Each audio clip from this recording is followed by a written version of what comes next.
नाशिक महानगरपालिका सार्वत्रिक निवडणूक 2026च्या पार्श्वभूमीवर शहरातील राजकीय वातावरण तापले असून येत्या अवघ्या 3 दिवसांवर मतदानाचा दिवस येऊन ठेपलाय।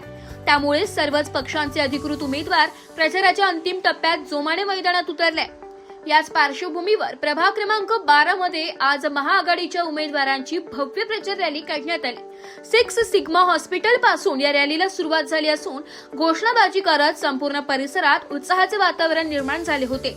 कार्यकर्ते आणि नागरिकांच्या सहभागामुळे रॅली भव्य स्वरूपात पार पडली आहे। या प्रचार रॅलीमध्ये हजारोंच्या संख्येने महिला वर्ग उपस्थित असल्याचं चित्र पाहायला मिळालंय। महिलांच्या उत्स्फूर्त सहभागामुळे महाआघाडीच्या उमेदवारांना मिळणारा वाढता पाठिंबा यावेळी ठळकपणे दिसून आलाय। रॅली दरम्यान नागरिकांनी उमेदवारांचे ठिकठिकाणी स्वागत करत सकारात्मक प्रतिसाद दिलाय। या रॅलीत स्मिता दीपक पाटोदकर, शिवसेना एकनाथ शिंदे गट, निशाणी धनुष्यबाण, सीमा रंजन ठाकरे, राष्ट्रवादी काँग्रेस अजितदादा पवार गट, निशाणी घड्याळ, हेमलता निनाद पाटील, राष्ट्रवादी काँग्रेस अजितदादा पवार गट, निशाणी घड्याळ तसेच समीर उर्फ जॉय उत्तमराव कांबळे, शिवसेना एकनाथजी शिंदे गट, निशाणी धनुष्यबाण हे महाआघाडीचे अधिकृत उमेदवार आहेत। रॅली दरम्यान उमेदवारांनी नागरिकांशी थेट संवाद साधत प्रभागातील मूलभूत समस्या, नागरी सुविधा, पाणी पुरवठा, रस्ते, स्वच्छता, आरोग्य सुविधा तसेच महिला सक्षमीकरण यांसारख्या मुद्द्यांवर आपली भूमिका मांडली आहे। प्रभागाच्या सर्वांगीण विकासासाठी महाआघाडी कटिबद्ध असल्याचं उमेदवारांनी यावेळी सांगितलंय। नमस्कार, नाशिक लोकशाही न्यूज मध्ये सर्व प्रेक्षकांचे स्वागत। नाशिक सार्वत्रिक निवडणूक 2026 बिगुल वाजले आणि येत्या 2 दिवसांवर मतदानाचा दिवस आहे आणि सर्वीकडेच आता प्रचाराला सुरुवात झाली आहे। राजकारण आता सगळेच उमेदवार सक्रिय झाले आहेत आणि आपण आलो आहे प्रभाग क्रमांक 12 मध्ये। आपल्यासोबत महाआघाडीचे अधिकृत उमेदवार आहेत। आपल्यासोबत आहेत स्मिता पाटोदकर, सीमा ठाकरे, हेमलता पाटील आणि समीर कांबळे हे चारही उमेदवार आता रिंगणात उतरले आहेत आणि आता आपल्यासोबत सीमा रंजन ठाकरे आहेत।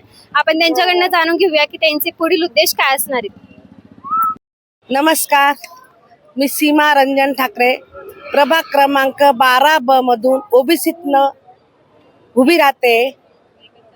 या क्षेत्रात माझा परिवार, माझे सासरे कुंजभाऊ ठाकरे, माझ्या सासूबाई 2 वेळा नगरसेवक होत्या। त्यांच्या पावलावर पाऊल ठेवून मी या क्षेत्रात उतरली आहे। माझे मिस्टर रंजन ठाकरे यांचं या प्रभागात काम अगदी चोख आहे, त्यामुळे मी पण नगरसेवक याच्यासाठी उभी राहायला सक्रिय झालेली आहे। मला पण या क्षेत्रात काम करण्याची संधी द्यावी नम्र विनंती। प्रभागाचा विकास हा माझ्यासाठी अनमोल आहे। बस मी एवढंच बोलते आणि तुम्ही माझ्यावर विश्वास ठेवा। मी तुमच्या विश्वासाला कधी तडा जाऊ देणार नाही।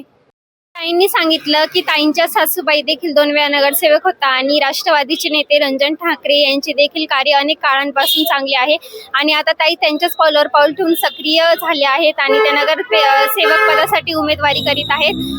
आता आपल्यासोबत प्रभाग क्रमांक 12 मध्ये हेमलता निनाद पाटील ताई आहेत। या आधी 5 वेळा नगरसेवक होत्या आणि आता 6व्यांदा ते नगरसेवक पदासाठी उमेदवारी करीत आहेत।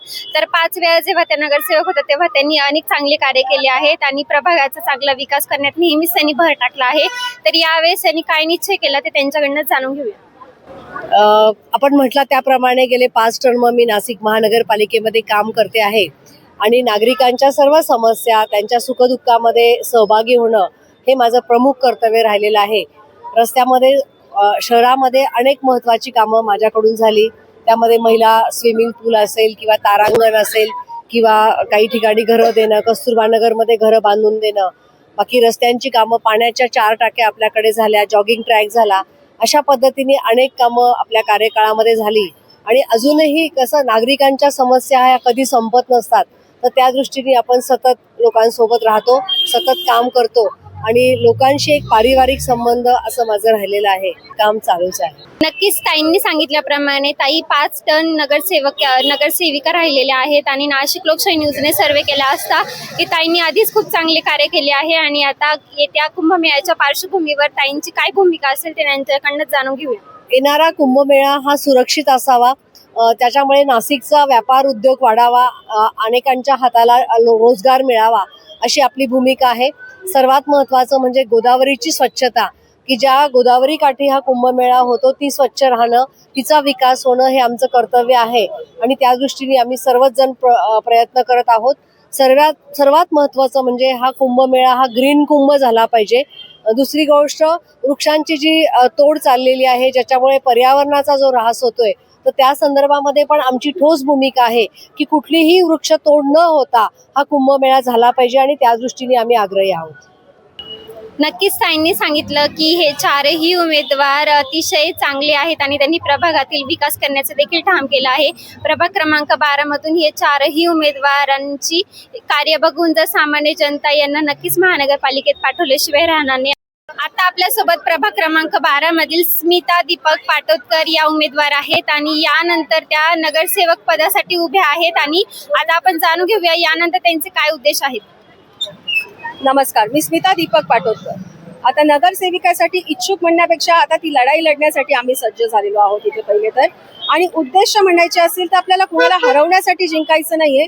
माझी स्वतःची जिद्द आहे की मला जिंकायचं आहे, कारण मला या समाजाचे कार्य, समाजाच्या समस्या, जी काही आपली रोजची अडीअडचणी आहे, ज्याच्यामध्ये रस्ते येतो, नळ येतो, आपल्या सगळ्या ज्या बाकी समस्या येतात, त्या अडीगटारींचे पण जे काही विषय आहेत ते सगळे सोडवणं तर हा अविभाज्य भाग आहे माझ्या आयुष्याचा. पण त्याही वर महिलांच्या ज्या समस्या आहेत, आता येत्या कुंभमेळ्यामध्ये जो आपल्याकडे ओघ येणार आहे, लोकांचा जो प्रवाह येणार आहे, तो पण मॅनेज करण्यासाठी किंवा महिलांच्या सुरक्षिततेचे विषय त्याच्यामध्ये उत्पन्न होणार आहे, या सगळ्यांच्या दृष्टीने माझे एक विजन मी पूर्णपणे तयार करून ठेवलं आहे.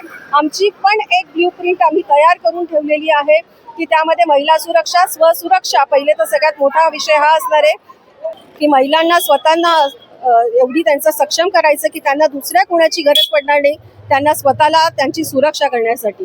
हा एक मुद्दा असणार आहे. छोट्यांसाठी, मोठ्यांसाठी, आपल्या जे लहान मुलं आहेत त्यांच्यासाठी मला छोटे छोटे आपले बालवाडी म्हणा किंवा संस्कार केंद्र म्हणा ही चालू करायची माझी इच्छा आहे.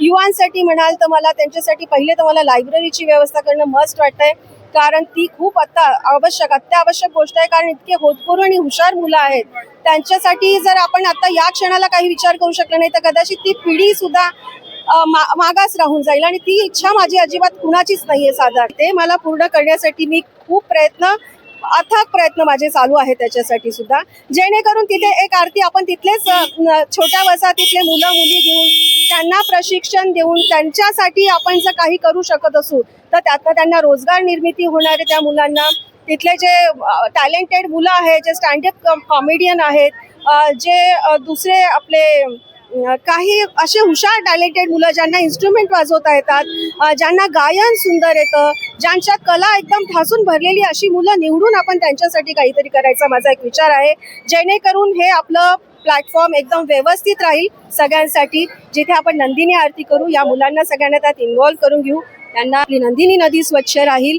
आणि पुढे जाऊन तर माझ्या अजून अशा खूपशा योजना आहेत ज्या मी भविष्यात आपल्याला वेळोवेळी सांगतच राहील. धन्यवाद.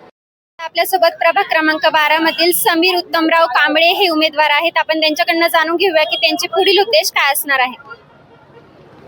नाशिक महानगरपालिकेच्या 15 तारखेला होणाऱ्या निवडणुकीमध्ये शिवसेना पक्ष आणि राष्ट्रवादी पक्ष हे सर्व बहुमताने विजयी होणार आहे. प्रभाग 12 मध्ये तर परिस्थिती अशी आहे की पूर्णच्या पूर्ण पॅनल आम्ही निवडून आणण्याची ताकद ठेवत आहोत आणि जमलं तर शिवसेनेचा महापौर बसल्याशिवाय राहणार नाही. ब्युरो रिपोर्ट, नाशिक लोकशाही न्यूज, नाशिक.